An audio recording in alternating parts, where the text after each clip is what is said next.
Well, hi guys, and welcome back to the channel. Today I want to talk about creating perfect panoramas in landscape photography. Now, I really love taking panoramas, and it's really rewarding when you put them together in post-processing and you get a great result. Recently I purchased some new gear to add to both my Manfrotto carbon fiber tripod and Nikon D850 camera. This included a new lightweight panoramic tripod head which takes both, that's right, both Manfrotto and Arca Swiss mounts, a much lighter Arca Swiss L bracket for my Nikon D850, which allows me access to the left-hand side ports, and very importantly, a thing called a nodal rail. I'll explain how all these combine to get panoramas just a bit later. When creating panoramas, there are some problems you can run into. One of those is actually called parallax error. Particularly, I found this happens with wider angle lenses. More often than not, these are the lenses that landscape photographers predominantly use. Parallax error is where you end up with a more bulbous or a kind of a fisheye look to your panoramas, despite your best efforts in keeping your camera dead level, nice and straight, with the horizon all nice and straight as well, and you're panning across. But what happens is, because of the curvature of your lens, you get this more of a bendy type thing at the end. Kind of like, you know, Arnold Schwarzenegger has got a hold of your panos and went, let me bend that for you. To get rid of, or basically minimize the parallax error for the type of lens that you're using, we need to find a thing called a nodal point. Very briefly, the nodal point is the perfect spot where the end of your lens pivots directly over the center column of your tripod.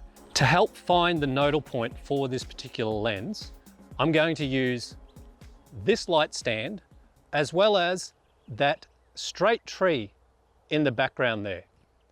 Now, normally what I would do is shoot my panoramas as you would see here, with the camera in a portrait position. But for this exercise, and so you guys can see what's going on, I'm going to record video on the camera. I'm going to turn the camera back into a landscape mode, and that way you'll be able to see exactly what the camera is seeing.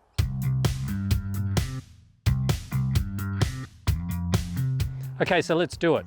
Today I've got on my trusty Nikon 16 to 35mm f4 VR lens. It's one of my favorite lenses I use for landscape photography. And what I'm going to do is I'm going to find the nodal point for this particular lens at 16mm.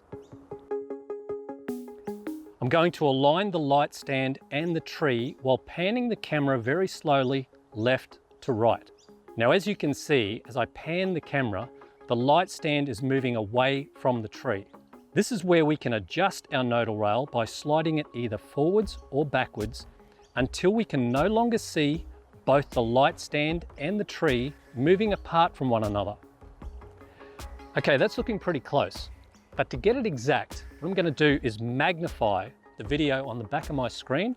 So I'm just going to push in here just so I can see when I do that panning action again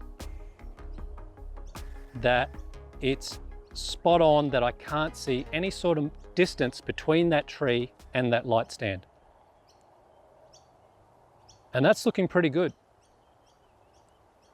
What I'm going to do now is make note of the number on the nodal rail here on my iPhone. So at 16mm, the perfect nodal point for me is 81. That means now in low light or even at night, if I line up that number with my lens at 16mm, I should get a perfect pano with no parallax error when stitching together in post-processing. So using that same technique, what I can do now is get the nodal points for every little marker on my 16 to 35mm. So I can get one for 20mm, 24, 28, and 35. Now, the reason why I have to do that is because the insides of the lens, as you change focal lengths, the lens moves backwards and forwards. So you have to create a new nodal point number for each one of those focal lengths. What I'd like to do now is show you an example pano at 16mm that I shot in my front garden area using the nodal rail and then not using it so you can see the different results. As you can see, using the nodal rail, not only are the sides of your finished panos more straighter and in better perspective, but you also get to keep more top and bottom of your panorama in post-processing. Without the nodal rail, you can see the sides of the pano are slanted outwards, giving a warped look. The fence and the house are off kilter and has been significantly cropped top and bottom of frame. Well guys, I hope this tutorial on creating panoramas in landscape photography helps you out. By all means, feel free to subscribe to my channel, as I've always got more photography tips and a little bit of a photography adventure planned as well. As I always say, never stop creating. Thank you for watching, and I'll see you next time.